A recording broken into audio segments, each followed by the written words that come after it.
मनुष्य इच्छा शक्ति वाला प्राणी है।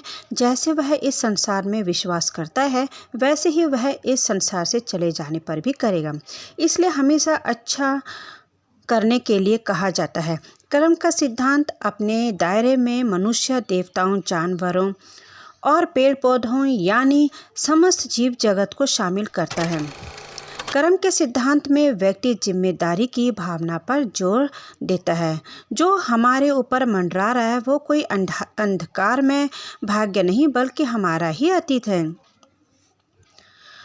आत्मा का सार तो मुक्ति है। आध्यात्मिकता के अभ्यास से मनुष्य अपने स्वाभाविक आवेगों को नियंत्रित कर सकता है। यही कारण है उसका जीवन यंत्र निर्धारित अवस्थाओं के क्रम में से कहीं अधिक है। यदि मनुष्य केवल प्राकृतिक परिस्थितियों का योग होता है तो वह पूरी तरह से कर्म के नियम के अधीन होता है, लेकिन उसके अंदर एक आत्मा है जो मालिक है। कोई भी बाहरी चीज़ इसे मजबूर नहीं कर सकती है। इसलिए दुनिया के भौतिक शक्तियों को आध्यात्मिक शक्तियों के सामने झुकना होगा। इस तरह कर्म के नियम की आत्मा को स्वतंत्रता के अधीन किया जा सकता है। मनुष्य को सर्वोच्च स्वतंत्रता तभी मिल सकती है जब वह ईश्वर के साथ एक हो जाए। चलिए इसको हम एक छोटी सी कहानी के द्वारा समझते हैं। धर्मदास नाम का एक व्यक्ति था जो अपने परिवार के साथ एक छोटे से गांव में रहता था। गरीब होने के कारण वह हमेशा अपने परिवार के भरण पोषण के लिए चिंतित रहता था। धार्मिक प्रवृत्ति का होने के कारण धर्मदास की पूजा पाठ, दान पुण्य चलता ही रहता था।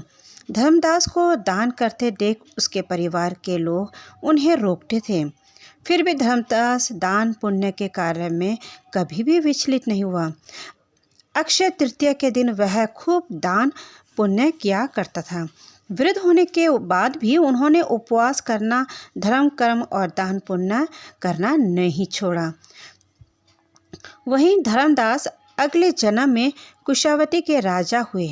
माना जाता है कि अक्षय तृतीया के दिन दान पुण्य के कारण ही वह अपने अगले जन्म में धनी एवं प्रतापी राजा बने। वह इतने धनी और प्रतापी राजा थे कि त्रिदेव तक उनके दरबार में महायज्ञ में शामिल हुए थे। फिर भी अपनी श्रद्धा और भक्ति का उन्हें कभी घमंड नहीं हुआ। वह प्रतापी राजा महान एवं वैभवशाली होने के बावजूद भी धर्म मार्ग से कभी भी विचलित नहीं हुए। माना तो ये भी जाता है कि वो इसके अगले जन्म में भी प्रसिद्ध सम्राट चंद्रगुप्त के रूप में पैदा हुए थे।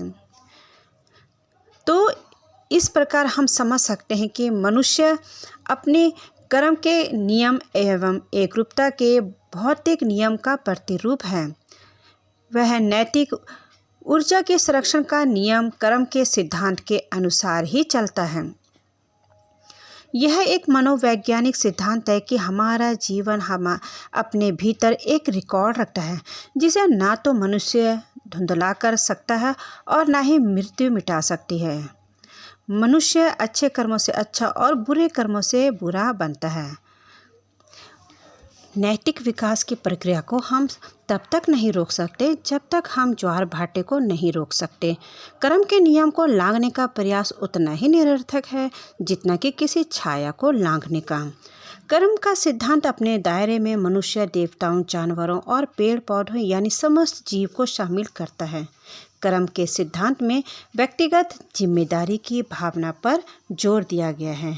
तो आपका कर्म के प्रति क्या मानना है? क्या आप भी मेरी इस बात से सहमत हैं? मेरे कमेंट सेक्शन में ज़रूर बताइएगा। और अगर आपको यह वीडियो पसंद आए तो लाइक, शेयर एंड सब्सक्राइब करना ना भूलिएगा। Thank you so much.